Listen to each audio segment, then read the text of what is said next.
Hello students, welcome to GR maths academy once again. ठीक है, आज मैं आपको कोई टॉपिक पढ़ाने नहीं, कोई क्वेश्चन का आंसर देने नहीं आया मैथमेटिक्स का। एक सवाल के बारे में बात करने आया हूँ। हुआ क्या है ना कि एक बच्चे ने मुझसे पूछा कि सर पढ़ाई में मन नहीं लगता है सर, जब पढ़ने बैठता हूँ ना तो ये सोचता हूँ कि क्या पढूं। ये बहुत बड़ा सवाल है कि सर जब मैं पढ़ने बैठता हूँ तो मैं क्या पढूं, मुझे यही समझ में नहीं आता है। तो देखिए, सवाल तो बहुत बड़ा है ना।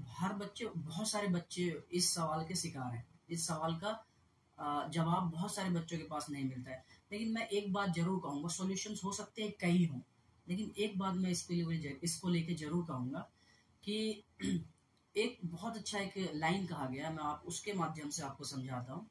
कि कहते नहीं कि संकल्प में विकल्प का ना होना ही संकल्प की सिद्धि है।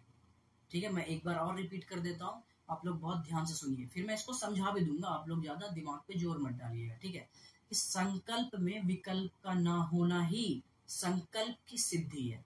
तो कहने का मतलब ये है कि संकल्प जो होता है ना, संकल्प होता है डिटर्मिनेशन, जो आप निश्चय कर लेते हो, डिटर्मिनेशन। संकल्प में विकल्प, विकल्प पता है क्या होता है? विकल्प होता है ऑप्शन। तो डिटर्मिनेशन में ऑप्शन का ना होना ही उस डिटर्मिनेशन का प्रूफ है। उस डिटर्मिनेशन को सिद्ध करना है। तो आप अगर एक बार डिसीजन लेते हो तो अगर उसको आप कंप्लीट कर लेते हो, फिर कोई ऑप्शन नहीं छोड़ते हो, चलो ये नहीं हुआ तो ये कर लेंगे। अगर ये नहीं आप सोचते हो तो आपका कहीं ना कहीं वो डिटर्मिनेशन जरूर कंप्लीट हो जाता है। ठीक है, तो बच्चों का सबसे बड़ा सवाल ये होता है ना कि सर मुझे हिंदी पढ़ने में तो अच्छा लगता है, इंग्लिश पढ़ने में अच्छा नहीं लगता। सर मुझे मैथ पढ़ने में तो अच्छा लगता है, साइंस में दिक्कत हो जाती है। सर मुझे साइंस पढ़ने में तो अच्छा लगता है, मैथ के क्वेश्चंस मुझसे नहीं होते।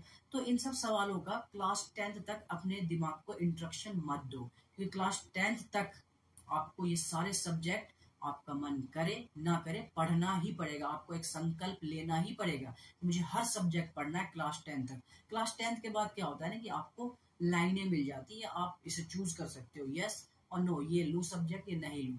ठीक है, लेकिन 10th तक आप अपने माइंड को ये इंस्ट्रक्शन बिल्कुल मत दीजिए, क्योंकि अगर आप बोलोगे तो आपके माइंड को इंस्ट्रक्शन जाएगा। एक नेगेटिव इंस्ट्रक्शन होता है, फिर हमारा मन नहीं करता पढ़ने का। आप अपने माइंड को इंस्ट्रक्शन दो positive, positive in the sense की उसे बोलो कि हाँ मुझे ये तो पढ़ना ही होगा। ठीक है, मन करे या ना करे, मुझे अगर स्कोर करना है तो मुझे सारे सब्जेक्ट को पढ़ने पड़ेंगे।